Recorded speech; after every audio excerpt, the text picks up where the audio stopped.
Welcome back, Bubbas. Welcome back to the Tilted House podcast. I am Andrew. We got Ben and Bebo as usual. Sorry for the delay this week. Couldn't get on Monday. Life happens. Apologize. We'll be better about it. But yeah, let's get right into talking ball. Spencer Jones, man, we talked about him last week, and has he been hot? 7 for 22, OPS of 1.059, 2 home runs, 4 walks, and 9 Ks. Still a lot of whiff, but man, when he's touching the ball, it's going far and it's hard off that bat. So I'm excited for him to continue to play and grow through this, as Marshall mentioned last week as well. Just letting these young guys play and get through it. And so I really hope he continues to hit his stride and make an impact, hopefully, on that playoff roster. Yeah, I think the main idea last week was just that you're losing Judge. Obviously, that sucks, but it could be better in the long run if this guy plays well like he has been. And then, come playoff time, you have someone who got the reps and has sort of proven himself in the regular season. So it just adds more power to that lineup. And the Yankees are actually 8-10 in their last, or 8-2 in their last 10. So, what he's doing and what everyone else is doing in Judge's absence has carried them to a good record over the last couple weeks. Benny? Especially with no Judge or Grisham. I mean, Grisham's out too. Oh, You're good. You're good. Yeah. Grisham's been out too, so he pulled his hamstring and he's set to be on the injured list for a week or two. So not having let alone one, Aaron Judge, but MVP caliber player, a guy who hit 34 bombs for them last year is out of the lineup. And I mean, that's not an insignificant number. And I mean, he had 8 homers through 260 plate appearances roughly. So, I mean, he was on track to do similar-ish stuff, a little bit of regression, but still that's a valuable bat to lose in your lineup. And I think that it's coincided with guys like Cole and Rodon coming back and kind of stabilizing the back end of the rotation. And then having guys like Goldschmidt stepping back up, Spencer Jones stepping up, obviously, as you guys stated, Ben Rice being Ben Rice, and among others. I saw Volpe hit a triple today. So, I mean, they're getting contributions up and down the lineup, and it's a team effort rather than, kind of the normal star-centric Yankees that we've seen in the past. We'll see, though, how Grisham comes back with that hamstring. Just because I know personally I dealt with it with a hamstring injury. And, man, I didn't feel like I was healthy till almost the end of the offseason. Obviously, mine was a little more severe than Grisham's is. But, I mean, day in and day out, he's going to feel that thing, and he's going to try and play through it. I know it's going to be there the rest of the year. Hamstrings are no joke, and they take so long to try and get that recovery back. So once he comes back as well, we'll see if he's, tries to push through it and, an on guy, off guy, like every couple days, and or if he's, basically every other week he's on the 10-day IL, because hamstrings are no joke to play with. It is a tough injury to play through, especially in the middle of the season. Yeah, I meant to bring up Goldschmidt like Ben did. It's crazy. Ben was big on this. When did they sign Goldschmidt? Like 2 years ago? Or was it last year? Whatever it was, Ben was so big on the signing, we kind of slandered him for it off the pod. Off the beginning pod. of last year. And man, dude, he's gotten some run this last few weeks, and he's put up some numbers. It surprised me because, obviously we play fantasy baseball. We just see Goldschmidt does this, Goldschmidt does that. So just another guy that's 38 years old and still hits, dude. I don't get it. I thought he was done. That's just what savvy veterans like Paul Goldschmidt do. Don't be surprised, by the way, when Carlos Santana comes back for the Snakes, if we're seeing a similar thing for the Diamondbacks in their lineup and their first base production. Carlos Santana still plays baseball? Yeah. He's just been hurt, dude. Watch out. Crazy. That's actually crazy. That's like an MLB The Show legend right there from 2018 and on. Yeah, that's actually wild. Switch hitting first baseman. I think that'll work. Isn't it crazy? Baseball's just such a different sport. Football players don't make it to damn near past 30. Basketball, most guys, unless your name's LeBron James, don't make it past 34, 35. Baseball, you can just do it, man. Isn't it? It's just such a crazy world which is funny because obviously like the physicality of it is not as taxing. But you're playing 162 games, which is probably just as taxing in the long run as like a constant basketball game. Football, different story. I understand it. But like the grind of the daily stuff we talked about last week is pretty impressive to be 38 and still getting after like that. You know what I'm saying? Dude, I mean, Yeah, the and best example. Go ahead. Go ahead. granted, like, I mean, Goldschmidt's still, like you guys are saying, but Goldschmidt, I mean, this last year he hit 274 over 146 games. Like, he was still good last year. Don't get me wrong. I mean, he's hitting 301 right now. I mean, the guy's at a ridiculous clip. He's above his career average of 288. So like he's doing it, and he's got 11 bombs this year. He's already eclipsed what he hit in 2025 with that number only being 10. So the power's there, the average is there, it's all seemingly there. What Yeah, about his I was gonna say. expected win on base? I purposefully hid that because I knew you were going to give me hell for it. So I just gave you actual hard data. Oh, Okay? now it's actual hard ever because the expected stats don't add up. Got it. I'll Now give you you're both not of them. I'll give you now you're both not of an them. I'll expected interject stats it. guy. I'll keep you on your toes from time to time. You know what I mean? But like, I'm gonna mix them up with you so you don't know what's coming from time to time. I'll hit you with the real stats, and I'll hit you with the expected stats. You just let me know, dude. I'll give you either or. I love all of them. Yeah, no, I was gonna throw in there like you meant obviously Santana, but like the best example to me is Nelson Cruz, dude. He played forever. His age 40 season had 32 bombs. Like obviously Stupid. he's not playing the field, and you know his focus is just resting on the bench and getting his ABs, but still, dude, 40 years old, over 30 bombs, all-star that year. I don't know. It's crazy. Some ridiculous stuff. Speaking of a lot of home runs, PCA since June 1st, bro. That guy, another name we potted up since last week, bro. Since June 1st, PCA is batting 417, on base of 438, and a slug of 900, OPS of 1.338.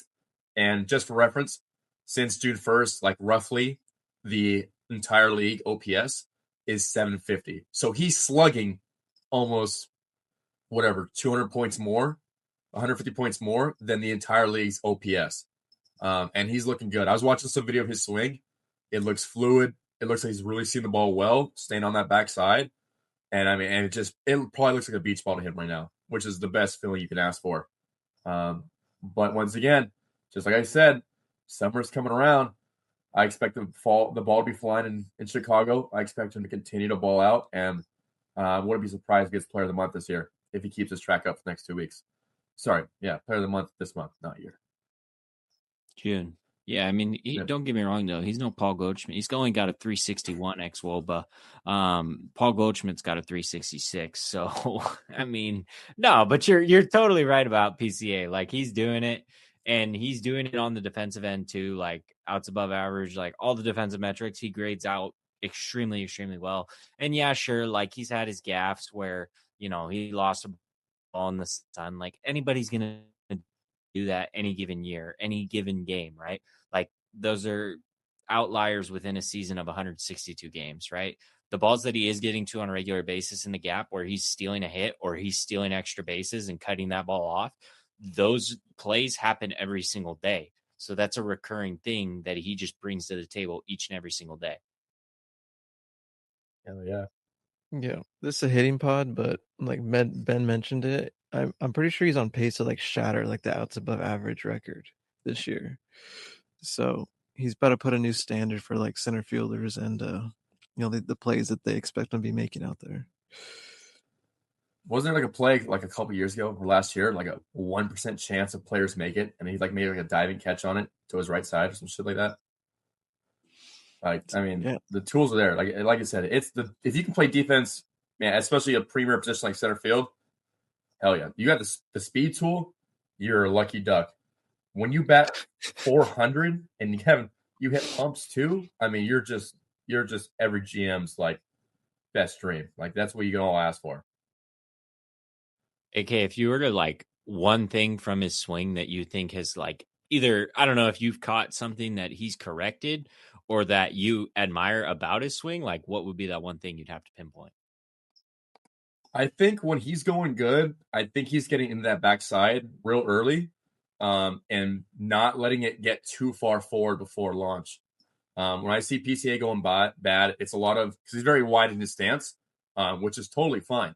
But once again, it's really hard if you're really wide like that, and all of a sudden you're like getting extra wide, you're trying to get more with the load versus just getting it and keeping it tight, like a rubber band. If I'm all the way there and just letting it loose when you want to. And it just looks very fluid right now. Like he's just in the Zen state. When you're just in the zone, like you can go up there and stand on your head and you're going to park this ball 450. But that's the only thing I can see is really when he really gets into that lower half and holds it for a split second versus like get into it and right back out of it, if that makes sense. Yeah. I was trying to see some of his like recent stats about like his swing and miss rate, but I couldn't pull it up quick enough. We got time. Look it up. No, we're good. We're good. I'll look it up as we keep rolling right now. I mean, it's interesting. I mean, I'm looking at like pitch mixes that are being thrown at him, and it looks like there's significantly more breaking stuff coming in now as opposed to before it was all heaters. So, I mean, I don't know what that has to do with anything. His, air percentage is pretty much the same. His pull percentage is pretty much the same. So he's doing a lot of the same stuff. It's just kind of water found its level, and he's kind of getting back to what, he was doing. I saw that there was a minor mechanical adjustment, like AK was saying. It was an MLB Network breakdown, if I'm not mistaken, of him loading up on that backside. And that's kind of been a minor, mechanical adjustment that he's made, but I can't speak, entirely to that. Aren't you got those stats? No, I can't. Baseball Savant. Dude. Come on. Yeah, Baseball Savant is not my friend right now.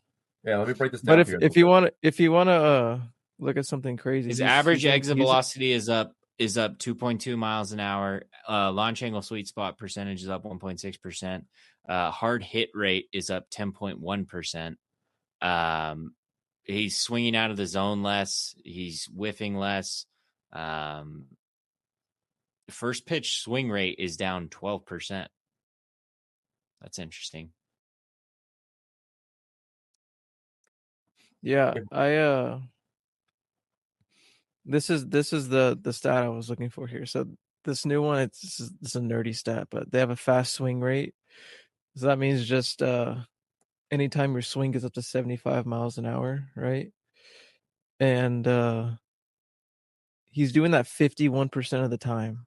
That's stupid. That is so fun. I wish so that. That's a jump from last year from 28% to 51. So dude, I mean, I'm sure his discipline has improved and all that stuff. So when he's swinging, like he's on go mode. So here, he's totally locked in right now.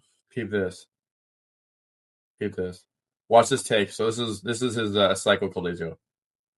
He's in that rear leg, but you can see how he doesn't get out of it, and that foot it's basically weightless, right? All the good hitters, whatever you want to call it or not, all the good hitters, they shift their weight at launch, not before launch. So that's a take right there. And then next pitch, right? This is the pump to start the game off Lorenzen. Oh, never mind. Good take again. Once again, you see how that front side is absolutely weightless and it's not crashing down. Yeah, we're going forward, right? But it's a forward and back move as he does so. Forward and back, and it's a weightless front foot. Oh, stupid ad. You shitting me? Ruin the segment. Get this. Hey, we're not sponsored by Tyson Chicken Cups. We're not sponsored by Napoleon either, bro. No, we're not sponsored by Napoleon. No free shout out. Well, if they want to, I mean, sure. Not sponsored yet. Wink, wink. Right? And so here's the home run. Jesus, those stats are awful. Fire. So fun. I mean, I can watch that all day. Look how weightless that ball, like that front foot is. Once again. You're right. You've always explained it to me like in the way you're saying it. Like, of course we're going to gain ground towards the pitcher, but he's not losing that backside, and his front foot isn't planning at the same, his front foot is not dictating when he's swinging. So that was perfect. Like those 2 takes in that bomb, the same swing, just Same decided launch. on that one. Yeah, just decided on that last one to take a rip at it. Let me put it like this. All the great hitters shift their weight at launch. The best hitters in the game shift their weight at launch. It's not 1, 2, right? Shift my weight, then I swing. It's one fluid launch through the baseball. As I decide to go, my weight shifts with, not before, right? That's when you have no adjustability. You're on that front foot. You're diving at off-speed pitches, and you're just easy to pick apart for pitchers, and that's when they get you, right? The best hitters, Bonds, Judge, all those guys shift their weight at launch and run into the baseball, right, with some kind of rearward barrel turn and through it, like Josh Donaldson said. Remember that his podcast? He was talking about how it's the barrel turn. He's like, "Thanks, bro, for pushing up this baseball. Like you're never gonna hit." Like he sees other guys doing it. It's like it's a barrel turn. Like I don't get why people are so mad about people trying to learn a barrel turn. It's like that's all I've ever done, and that's the bringer of rain saying he entirely was trying to turn his barrel his entire career and made fun of other guys who pushed the bat at the ball. Obviously, he had a crazy forward move. Like he had a huge jump. Josh Johnson did. But imagine if he had that barrel turn with like a kind of like a stretch up the back, load back on that backside, and it was one launch. Obviously, he had one launch and he had his timing. And when it was good, it was good. But obviously, when you have a big move like that, when it's bad, it's very bad. But again, Yeah. the best hitters in the world launch when they want to launch and turn the barrel rearward. I know I've seen probably the same clip, or he's talked about it numerous times, but he always says like what helped him with like the forward movement was that he could like just stop his barrel when he felt like when he needed it. Like, he was like yes, no, and he just felt like his hands were so quick that that forward move didn't affect him because he could make that decision so like when the ball's on the plate basically. So not a lot of guys have that skill. That's why he's MVP. You can't do that if you push your hands to the baseball. Just saying. Now to the ball, Timmy. I love that clip so much. You guys understand how much I love that clip of him saying, "Yeah, you know that thing called ground balls? Yeah, those are the outs in the big leagues." Like, like literally just shitting on Yeah. every coach who tells their son to swing down the baseball, not to the ball. Like, it works when you're 5, and like it's not that hard, and like you want to like make sure they have a flat path across the zone because it's on a tee 24/7. Congrats. Try doing it against 95 with ride. Try doing it against a slider that's coming across your barrel. Like a good point I bring up to my guys all the time is, what does the fastball do? Come downhill. Changeup, downhill. Slider, downhill. Curveball, downhill. So why the hell would I want my bat to be flat across the zone on every single pitch is coming downhill? You have to be so precise every single swing to do that. Versus if you just get a little barrel turn and let that rear leg launch it with it, now I'm on playing more consistently. And I just don't understand why it's such an uproar. Like it's insane. But anyways, the Sox are hot. Unless Marshall, you want got some on that. No, I mean that's a perfect segue into like what I was gonna say though. Like, if you want me to expand on what you're saying, No, like, please. only because I have it here on my phone. I wrote it down. So like you're saying, like why would you want to be on like a not necessarily like a perfect plane, but like why would you want to meet the ball this way? Um, anyways, I think this year they've been tracking that, and it's called perfect contact, and they define it as like when the hitter's on timed and they're lined up in the same vertical plane as the pitch. So like exactly what you're saying, and they have like a breakdown of like these guys that are the leaders of it. And maybe I can send you this picture right here and you can put it up. But like the leaders, Mookie Betts, Cabrian Hayes, Keibert Ruiz, Chandler Simpson, and Masataka Yoshida, top 5. And if you go down the list, like you don't see a lot of great hitters on there, which is funny that like the perfect contact hitters that are on playing with every pitch, like they don't seem like the best hitters in baseball. So it's kind of counterintuitive to people that want to be on plane or swing down. Um, so yeah, it's just funny thing to look at that they're tracking this, and it seems like it's the ideal stat for good hitters, but like none of the best hitters are on that list. Like obviously you have outliers, you have Mookie. If you scroll down, you see Juan Soto on there, but for the most part, these perfect contact, perfect on plane hitters aren't getting the results that that others are getting that get slandered. Magical. Isn't that magical?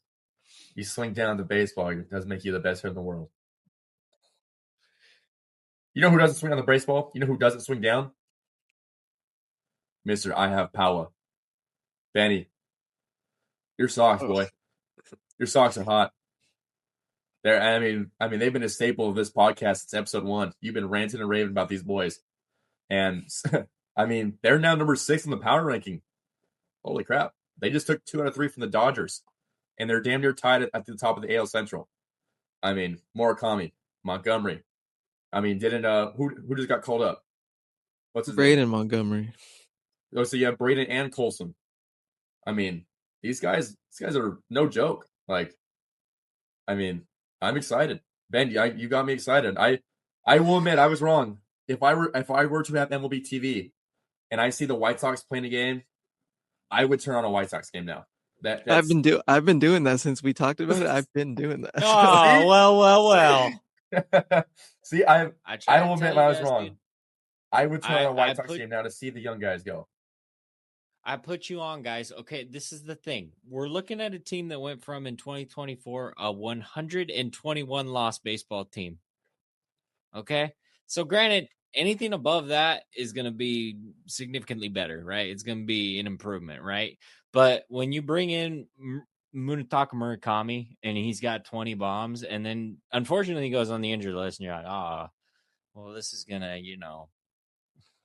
we're going to run out of steam here. This isn't good.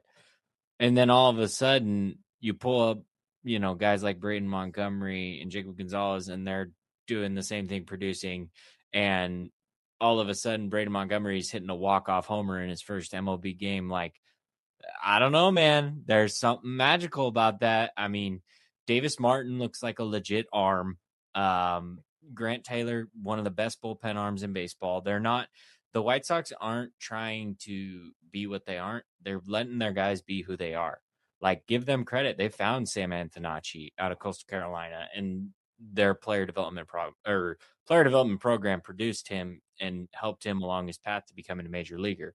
They helped revitalize Miguel Vargas from the former top prospect that he once was, and brought him to what he is currently. So there's a lot that they've put together and strung together. They traded Crochet, so that's like half their team. I mean, they traded Crochet, and all 4 of the guys that they acquired in that move, like, have made the major league team and like made an impact. Like Kyle Teal, when he gets back, he's projected to be their starting catcher.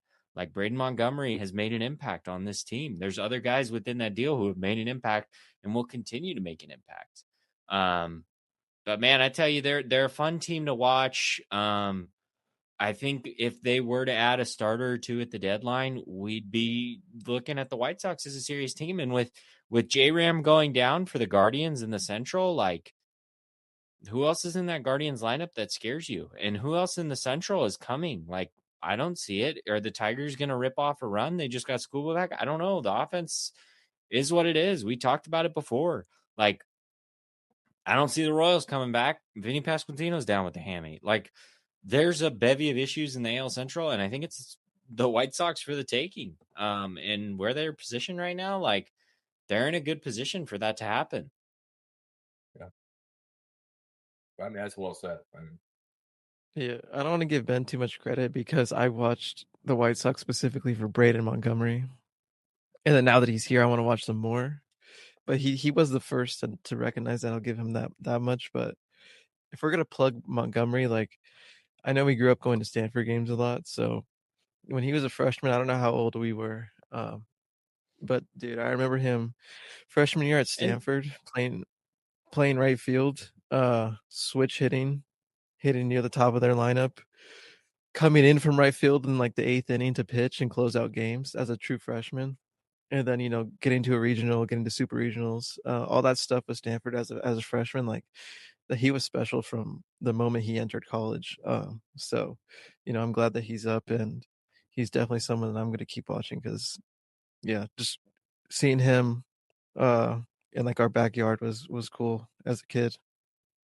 And that's yeah, I agree with you, Marsh, full blown. But like that's not even like the Montgomery that's made the biggest impact. Like I haven't even talked about Colson Montgomery, and that guy's got 17 homers, a 2.6 WAR on Fangraphs, and has their hardest hit baseball this year at 114.4 miles an hour. You got to be in a good position to smoke a baseball 114.4 miles an hour. I don't care what.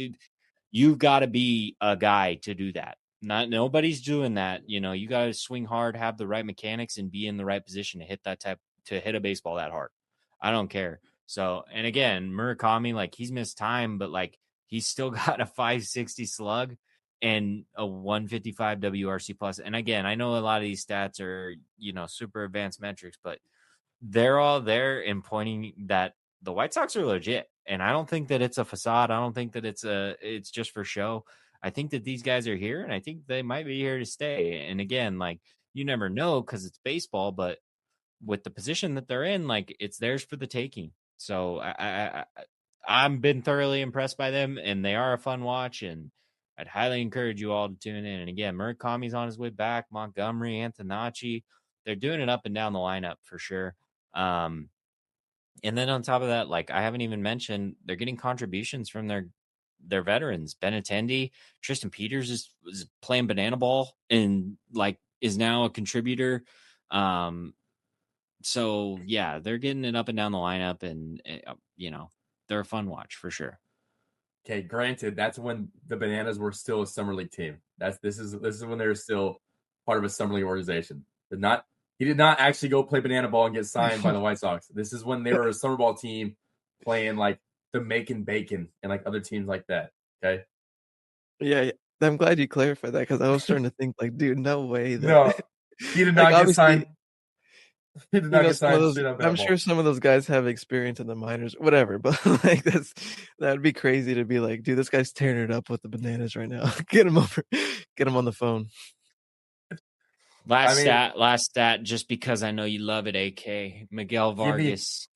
What's his expected win on base? What's his expected on base? Tell me. It's number 9 in baseball at 397. Oh my goodness gracious. Expected stats. I love behind the likes of Yordan Alvarez, James Wood, Shohei Ohtani, Juan Soto, Aaron Judge, Mike Trout, Bryce Harper, Nick Kurtz.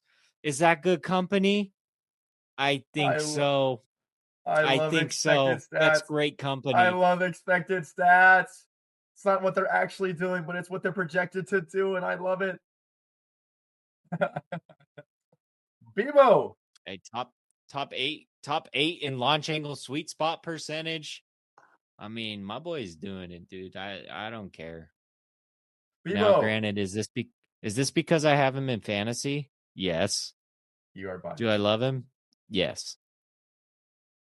You find a guy like this in the weeds, and that's what brought me to the White Sox, dude. I'll be honest. Like, and I was so close to dropping him at the beginning of the year because I'm a very transactional fantasy player.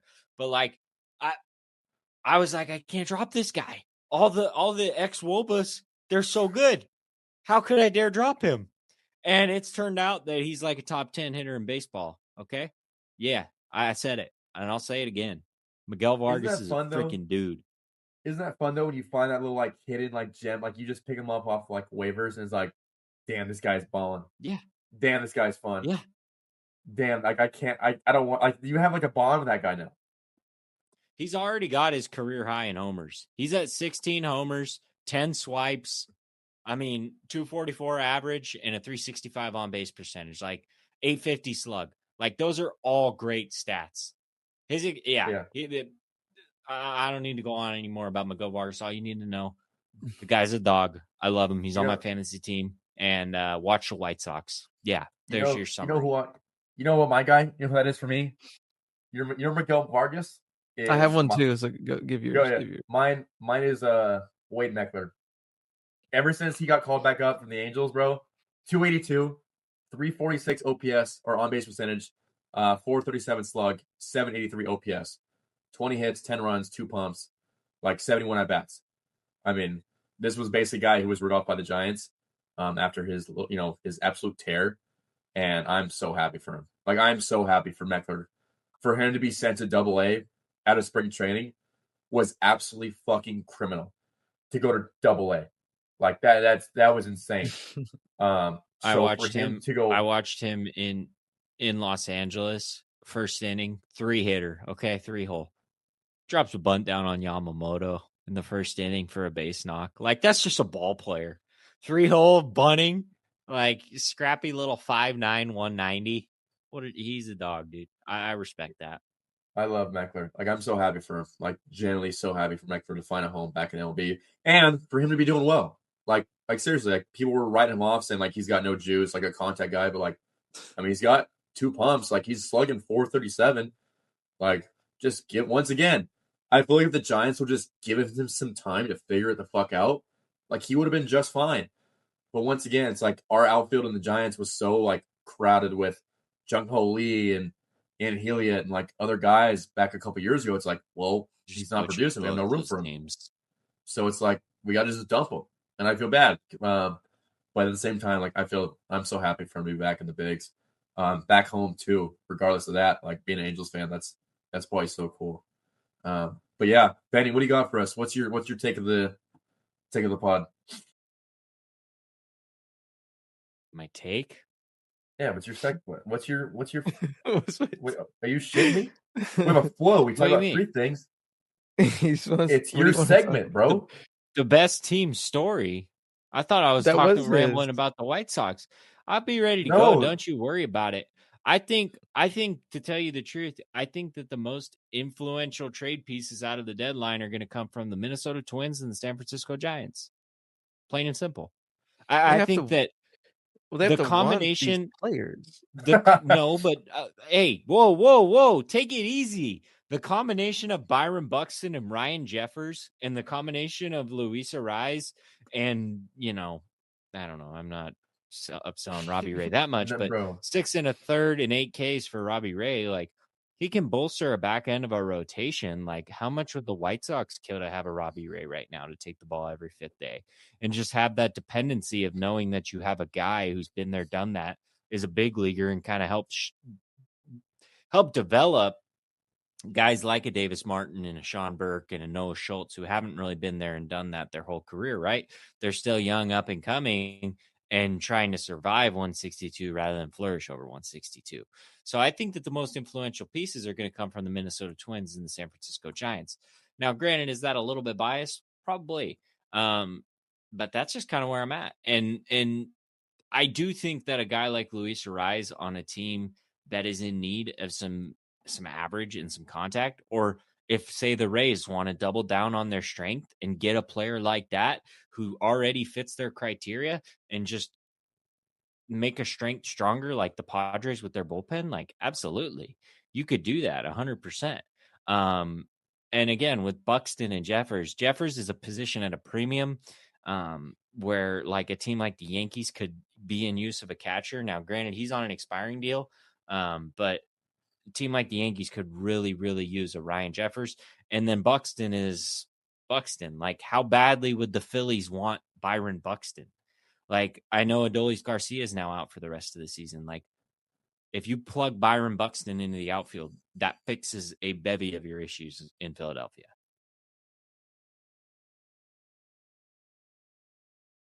I agree. It's not far off. I'm on board. I agree with the Buxton one. He's the only one that's he's challenging Yordan right now with the home run race in the AL. But I was watching MLB Network today, or yesterday, whenever the Giants got rained out, and they're going over some of the players that that are expected to be on the market. But like, who needs a shortstop like Willie, or who can take on Rafi Devers? Like, I understand that like these players are above average players, probably, but their contracts are also above average contracts. So stupid. Hand up. Also, what was centered around my Minnesota Twins take, I totally forgot Joe Ryan. Frontline starter. Yeah, that'll work. So, I mean, I don't need to speak on that too much. Everybody kind of knows who Joe Ryan is and what Joe Ryan brings to the table. Granted, did I overlook Skubal in Detroit? Yeah, maybe. And the arms in Los Angeles with Soriano and Detmers, maybe. But I think specifically for playoff baseball, Like guys who get on base like Arise are just valuable entities who, if they get on base and then there's a homer, if he gets on base in front of Aaron Judge or whoever, like you're setting your lineup up pretty well. Also, don't sleep on the Astros and the Red Sox. Those are two other interesting selling teams. Man, the Astros have fallen off so hard. If they were to move, I don't know if they do it, but if they were to move off Jeremy Pena, like he's got one more year of control after 2026. You look at a guy like Christian Walker, who's, but it's not their been there, hitting. done that. He's got It's 1 not year their after hitting. 2026 at $20 million. Yeah, but I mean, would they move Josh Hader? I don't know. Interesting. The Red Sox, Wilson Contreras and Sonny Gray, who they just got, like they're both playing pretty well. Yeah. No, I think I was misunderstanding what you were saying. You're just saying move Trash. off of them, not because they're trash, but yeah. Anyway, I think they're like top 5 in home runs, Astros, and they have no pitch. Obviously, they lost Framber and Hunter Brown. I don't know if he hasn't had. He just came back. He Hasn't pitched had a Tuesday completely against the healthy year. Tigers. But Yeah. when he's healthy, he's 1-1. But other than that, they just don't have any help. So I don't know. They need a lot of things. They need a lot of arms. Yeah. And in terms of the Giants too, like if Matt Chapman were to waive his no trade clause, if a team wanted to take on Adames, if he got really, really hot, or Devers, same way goes, like those are impactful pieces, you know what I mean? Like perceived, right? So relative to recency, not so much, but if they get hot at the right time, those guys can carry an offense for a week. I've seen it. Just on paper, they're so good. It just makes no sense. What would it take for what would it take to get Yordan out of there? Would it? No, you it would can't take do a that. lot. You can't do Josue that. DePaula, River Ryan, Mike Strite, Rhoda, everybody. Dodgers. Just the whole Dodgers the whole Dodgers farm. Why does it have to Same be the thing Dodgers? For the Brewers. Why with the Brewers? Yeah, package Made and Luis Pena and Jet Williams and Cooper Pratt and throw them all. I don't know. The Brewers and the school. I think the Brewers are a sneaky landing spot for School because of their prospect positioning. I don't know if they'd go all in though, because it's a true rental. That's the only issue. But man, I tell you, the Brewers got the prospect haul for it if they wanted to pull it off. And the other alternative that scares me is the Dodgers, but I don't want to go there. Imagine though, when it's when the Dodgers face the Brewers in the postseason to go to the World Series, because I feel like that's who's going to be in the NL. Game 1, you got Scoobs if he goes to the Brewers. Game 2 starter.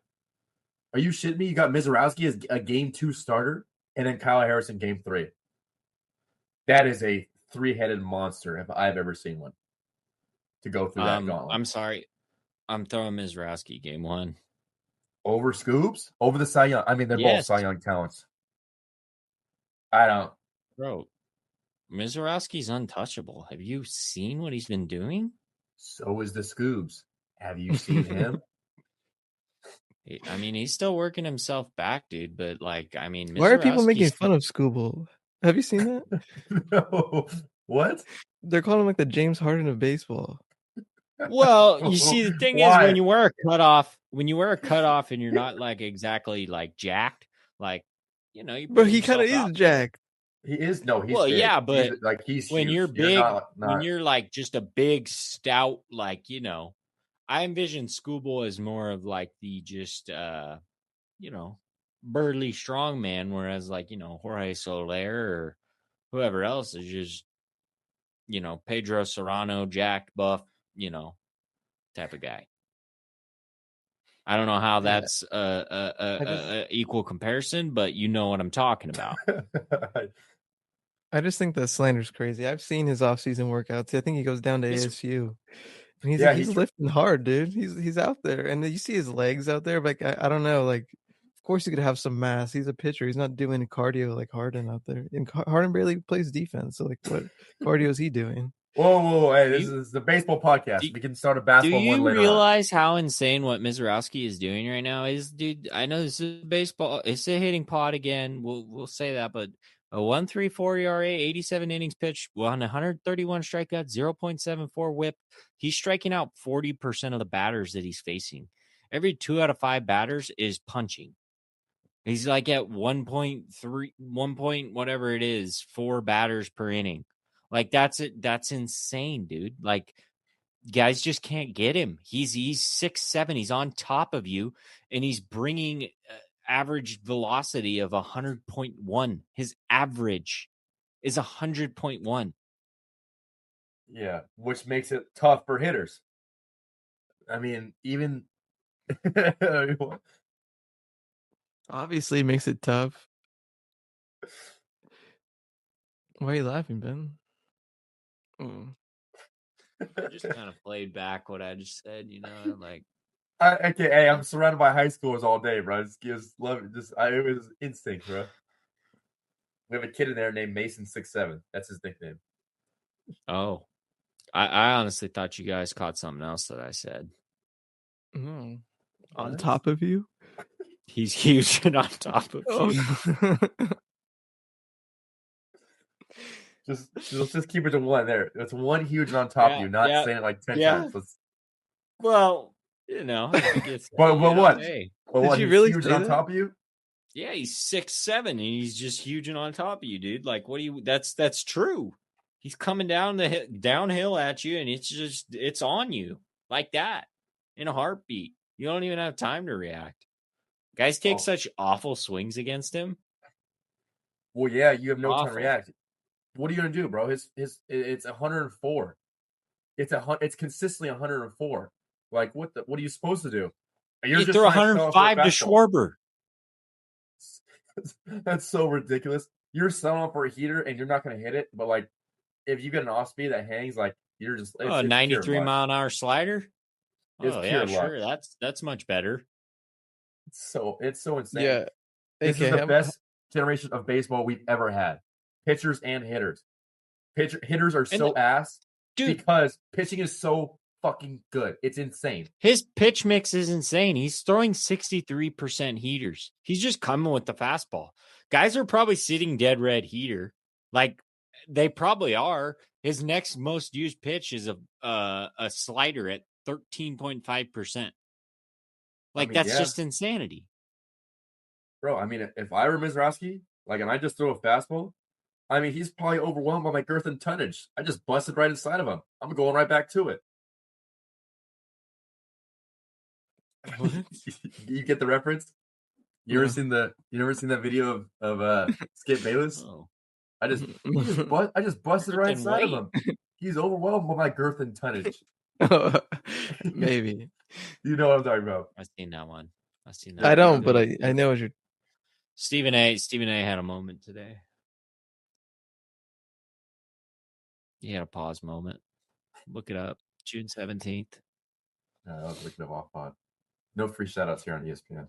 Unless we're on ESPN. We're just shouting everybody out, dude. We're getting shout outs, we're getting sponsorships. We got it all. Look at Bronze behind Marsh. Like Marsh, whose poster is that? What baseball player? Oh, you can't see my mouse. It's Manny Ramirez. Shout out Manny for liking my post this week. Shout out Manny. This is my brother's room technically, so but he took it from my room, so thief. Yeah. My question, AK, would whether it's Miz or whoever you're facing, everyone throws freaking gas. So, like, how much are you just guessing? Because, like, how could you just react? Like, you have to guess. I mean, you try not to. Obviously, you have like analytics of like your sheet of like 0 counts. They throw fastballs X%, 1-1, X%, this percent, like all the numbers for it. So you have an idea of how they attack hitters, and obviously how like what your chart says. Like you should probably. I usually look at my stats myself, like where I was hot, where I was weak, and for me personally, it was like high fastballs just could not touch. And I did a good job of like staying away from it and just found them off. But like obviously, I'm not putting them in play. And I did my damage more middle in. So it's just kind of like a numbers game of like, okay, 1-2 here. I know I'm probably getting a fastball up, and the numbers say, oh, on a 2 count, on anything with 2 strikes, he's throwing a fastball 70% of the time. So that's those numbers are kind of in your head, but it's not like you're guessing up there. It's more of an educated wish that you're going to get a fastball or a changeup in this count or in this situation. It just all depends on tendencies of the pitchers, right? I have a tendency as a hitter to obviously not hit high fastballs, and I chase a lot of pitches. Like that was my tendencies. Other guys, for like pitchers, they like to go to their fastball. They like to go to their curveball. Like a get me over. Every pitcher's different. And so just knowing what the pitcher does and having a plan before you hit the box is huge.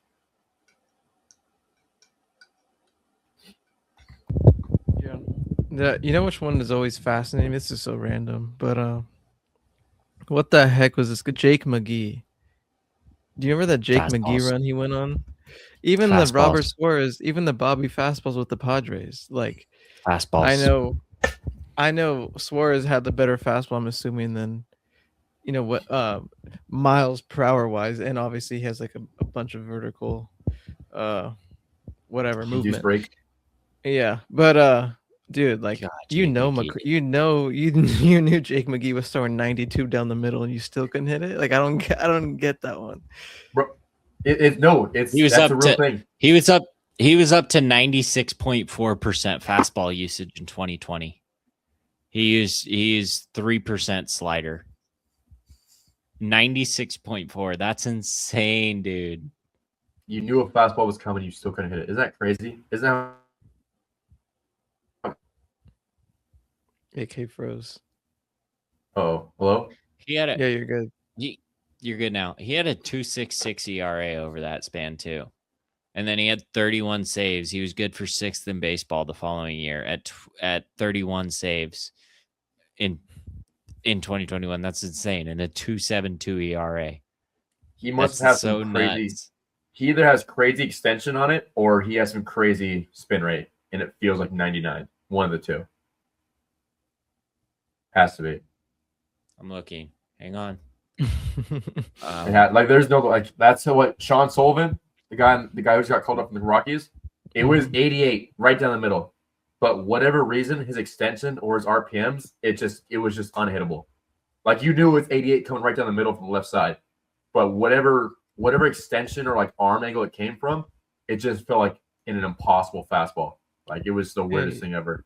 Hey, McGee's also lefty. These lefties get away with just things that righties don't get away with. So, whether it's their velocity, arm angle, throwing a crossbody, he just pepper low and away and high and end to righties. That was the spot. And same thing for lefties. The heat box is just that upper right hand corner and that lower left hand corner. Dog. All right, Marsh. Your turn. Just don't come up with it last minute like me. No, I mean we touched on it with the Yordan stuff. I just think we almost have to have weekly check-ins on his Triple Crown watch, because I don't know, it's been a few weeks now where he's been at the top, and he's not exactly at the top at the recording of this, because he is second in RBIs, 2 behind Nick Kurtz, but he's still first in homers, first in average. So yeah, we just need a weekly check-in on Yordan, especially because that was like the first. I don't know if it was our first episode, whatever we did, but I said like I'm drafting him 1-1 hitter wise. Was that all time or was that just current? Because I would do it all time too. At this point, that was current. No, I don't think it was current, but yeah, he's. So you want to hear another fun fact, guys? Top 4 WRC plus players. I already know. Isn't Yordan's at what? Yordan is at 190. Eldridge is at 177. Ben Rice at 173. Nick Kurtz at 172. But dude, Yordan is like just a whole 10 points. Those guys are all separated by 4 points, 5 points. He's 13 to 18 points ahead of them. He's ridiculous. So that's literal insanity. And Bryce, to simplify what Ben's saying, I'm pretty sure 100 is league average, and if you're 190, you're like 90% above league average. He's almost 100% above the league average hitter. So Here, I'll you know, give you the maybe I'm WRC saying plus. that right, but that to simplify it, he's just 100% better than the average hitter, basically. Weighted runs created plus WRC plus is a stat that measures a hitter's overall offensive value compared to league average. It takes all of a hitter's contributions at the plate and translates to the impact on runs created for his team. So there's the nutshell stats for you. Expected weighted on base. Expected You weighted on want whatever, dude. Barry Bonds posted a 235 WRC plus in. See, you pissed me off. You pissed me off. My camera went out because you pissed me off. if oh no, device is not. Oh, I got to bring it back to the stage. Oh, Thanks. We're all over the place, dude. We're all over the place. if I hear another goddamn expected stat, I'm crashing out.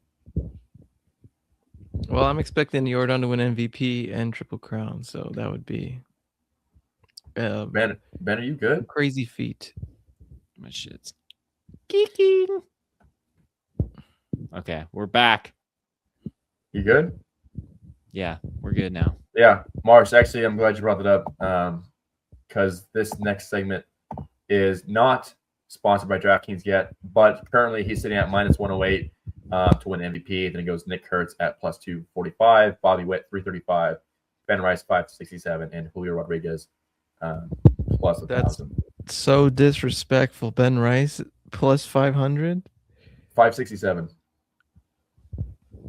Man, I mean, he should just like. I feel like one, he's on the Yankees, so that number should be lower, and Judge isn't there, so he's the guy. I know we said Spencer Jones, but I mean, he's gonna end up with numbers pretty similar to Yordan, and if he's coming in fifth for MVP voting, like I don't think that's gonna be right by the end of the year. I mean, but Jordan's for the taking if he stays healthy. Once again, if Yordan, like I said, if Yordan stays healthy, he's one of the best bats in baseball. No weakness, lefties, righties, off-speed fastballs. He's going to crush it. But his biggest weakness is literally just staying healthy. Can the man stay in the field for 150 games and 12 rest days? Like that's his big thing because we know he bangs. We know he's on pace to hunt a Triple Crown. So I wonder as well too if like he might play through a couple more things that he might not have in the past, just because that is up for grabs. And no one has won it since Cabrera a couple years back. No, Judge won it. No, did Judge win Triple Crown, or he was close then? And then he was close. Yeah. So then it was Miggy back in whatever.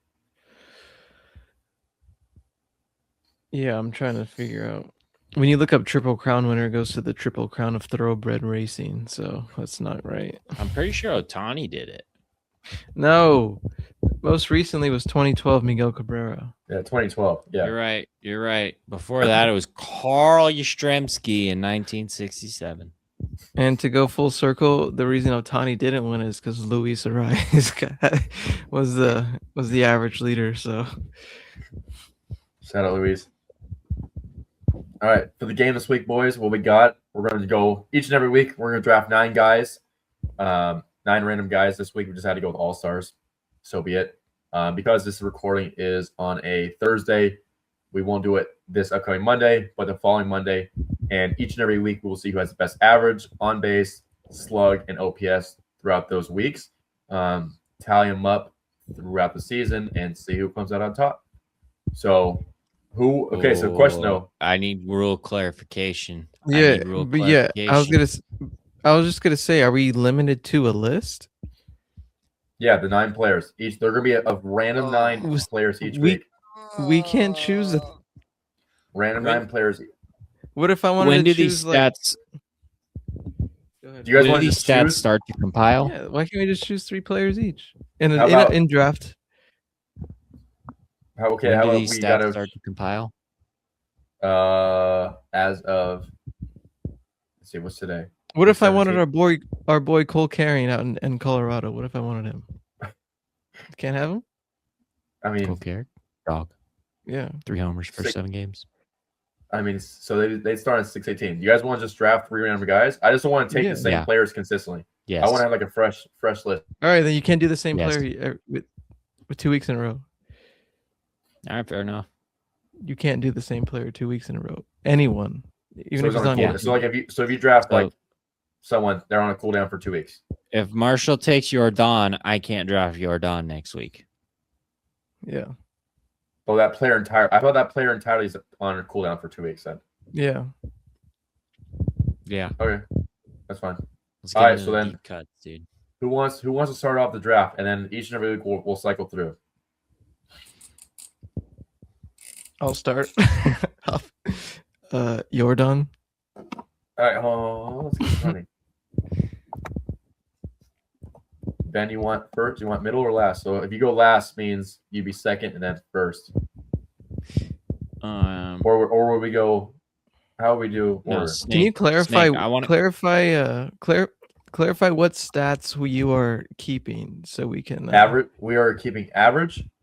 We're keeping on base, slug, and OPS. So we got 4 stats we're keeping track of. Okay. And then obviously whoever wins 2 out of the 4 is probably gonna be the winner. Well, is the winner. Okay, I'll 'cause go the other person last. we won. AK, you're up. Okay, so I will be taking PCA. And these stats run from Friday to Monday? No, Friday next to Monday Sunday? because we're doing this in a midweek episode. We're gonna go till next Monday. So this first week will be a week and a half, basically. Okay, gotcha. Okay, that changes my input. Okay. With my first pick then, I'm gonna take young Nick Kurtz. Birds. And back And to you. then on the wraparound, I'm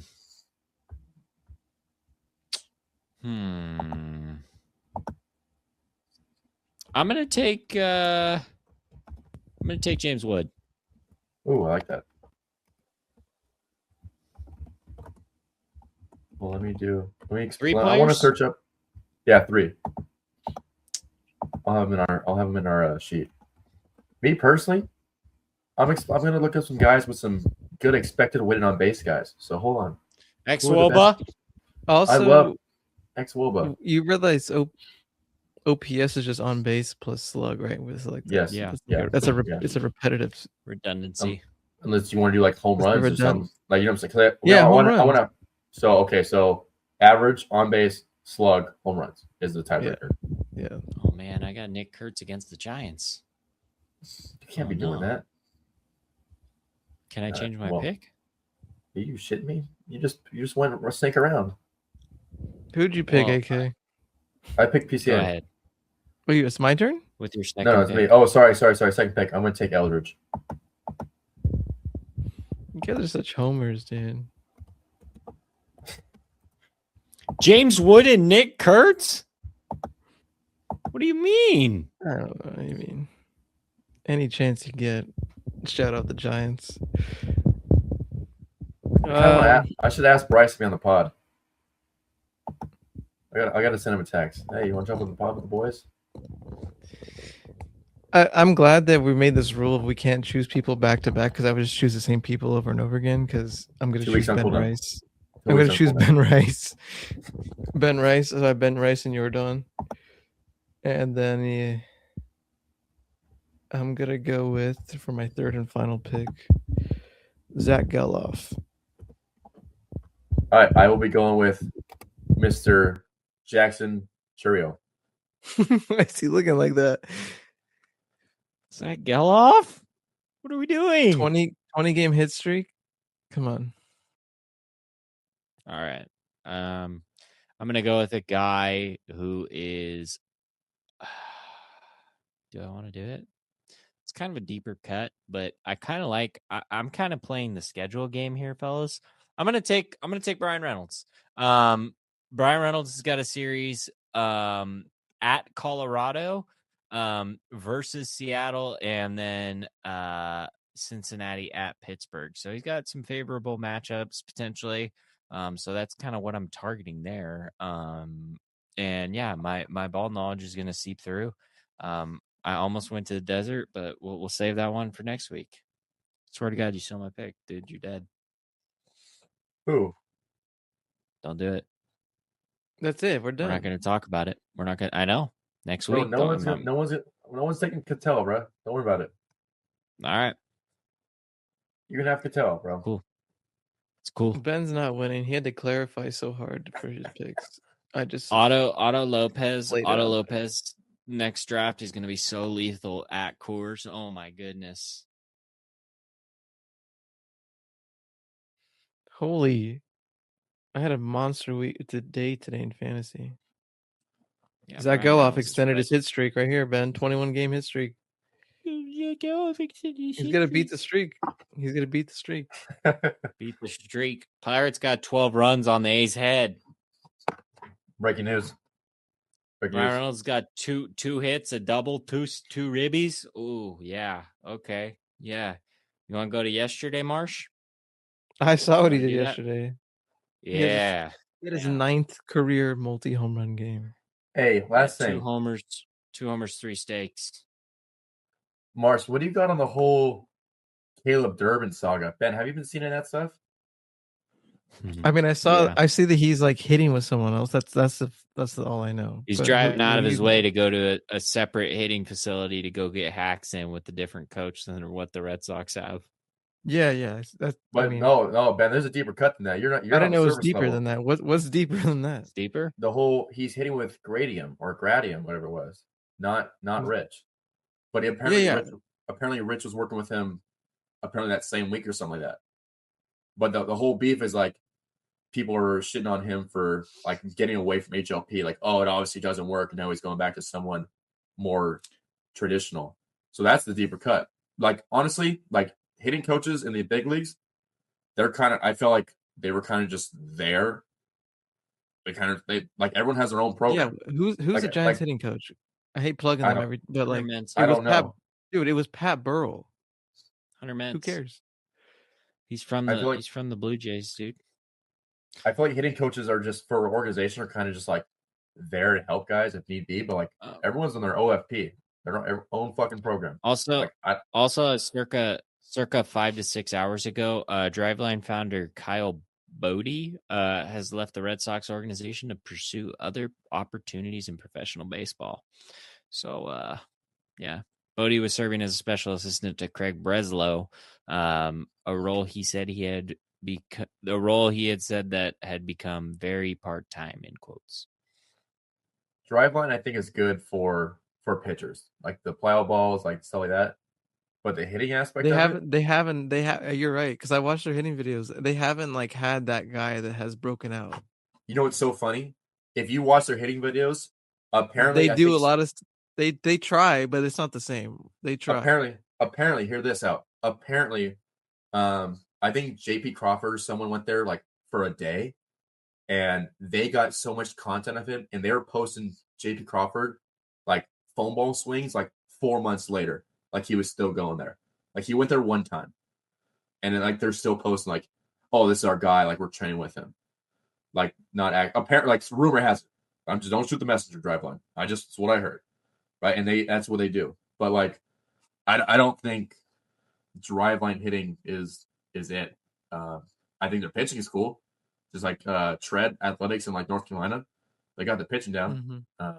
But for Driveline hitting, like what do? Like just tell you to like swing super hard? No, they. I don't know. I don't like slandering anything, but they basically do the same thing for every hitter. It seems they call them Kershaws, so they just pick up their leg and they kind of gain ground to the pitcher. They do kind of like an offset thing where they just try to yank balls in the air, and then they swing with the heavy bat, swing with the light bat, a lot of foam balls. But it's not like there's not a lot of like instruction or mechanical stuff. It's just like do this and look for this outcome. It's not like they don't really show you how to get there. Yeah, every time I see a Driveline video, it's like, once again, no hate. If that's what you want to do, like, cool. Like, go chase bat speed. Like, if that's what you want to do, then go do it. Like, don't let anyone stop you from doing so. But, like, I just see them, like, chasing bat speed and, like, with these weighted bats when, like, you can just create bat speed in the weight room. and getting bigger and stronger. So like, oh, I'm on a bat speed program. Like little Timmy said, it's like, well, how about you just go like lift some weights and like the bat will feel lighter naturally instead of swinging like different style bats. You know what I'm saying? It's just very interesting. Yeah. But yeah, so Benny, anything else? Marsh, anything else before we No, that was before we hop good. off? That was good. I didn't know the Durbin stuff was that deep. I knew he Yeah, was hitting with someone else. You know yeah. what's so funny here? Like, but like, why did they have to post that they're hitting with Durbin? You know, why can't he just hit with them? I know it's It, good because he's a big leaguer, but it seems more like, oh, this wasn't working. I'm showing that I'm doing this with him, and he just went 2 for 4 off of like whoever they play that next day or something like that. It which is just so seems like funny. kind of backhanded. Like it doesn't seem like a genuine like, oh, here's Durbin. No, it was definitely a shot at HLP guys. Like, oh, Yeah. here's one of your boys. Here's one of your golden boys coming to work with a non-HLP coach. But like the swing he took was very HLP esque. Like the backside like single, very Yeah, rear nice legged, center coiled, for and sure. like threw the ball. Maybe he was getting too like snappy, and his hand pivot was getting too much. There was no actual extension after it. Because I tell it to the guys like, if your hand pivot goes, but it continues to go through the ball, it's like you have no direction out of it. Like the hand pivot is on the shoulder, you snap the barrel with force, right? Contact, and then release with direction. It's not a hand pivot that keeps on like taking you around. So I don't know what Durbin, obviously, what he was fighting, if it was a rear leg thing, hand pivot thing. But yeah, like you said, Marsh, that was perfect. Like it's not like, oh, I worked with Durbin, like he came to see me. It was like, no, it's an HLP guy who was struggling, batting like 180. Now he's going to a non-HLP guy. Look at what we did for him. Like, you know what I'm saying? Like that HLP like hate battle type thing. Yep. I saw. I felt it. I saw it. Ben, you know what HLP is? Yeah, absolutely. You old head. Go White Sox, dude. You're an old head. What's your take on HLP, Ben? I just want to know. Give it your straight. I want to hear it. I mean, dude, look, there's all kinds of different swings. There's no one swing that's a one size fits all. You know, there's different approaches, there's different styles. I think that at the end of the day, as long as it works for you and it works towards your body's mechanics, I think that it's going to be conducive to good results.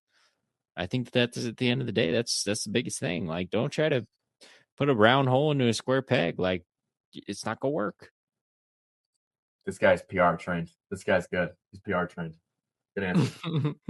This guy's got a good PR team right here. I know ball, dude. Come on now. Look, at the All end right, of the boys. day, dude, there's no right or wrong answer, dude. Do what works.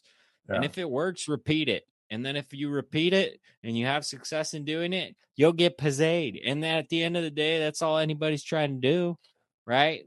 Trying to get paid, trying to have fun, right? That's what everybody's trying to do. So Type shit. I ride don't it. know, Benny. Ride the Type wave. shit. Type shit. All right, boys. Hell recording, everyone. Thanks for tuning in once again. Since this will be going up tomorrow on the 18th, we will be back Monday, regular scheduled time. Yeah, appreciate it and see you guys in a couple days. Peace. Go White Sox. Shut up.